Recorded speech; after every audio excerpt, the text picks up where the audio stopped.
Okay, so here I have a 2007 Ford Mustang that had some front end damage here, and just kind of want to show you something that I found.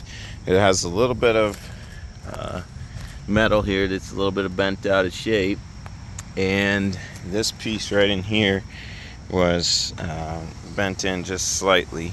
And so what it ended up doing, which worked really slick here, I've got my winch over there tied up with my jumper pack, so it's on that tree there, and then over here I've got that tied across to another tree.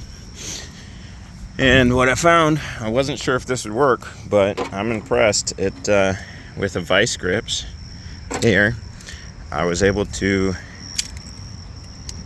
basically mount that up there, and with this, I don't know if it's the noose that's on this cable that makes it work, but that had enough grip so I could just take that, and then thankfully this winch has a remote, so it just tightened up and it pulled that frame out there. You can see it, and that's all I needed to be able to get it straightened up. It has plenty of grip, which is really slick. So just figured I'd show that to you guys.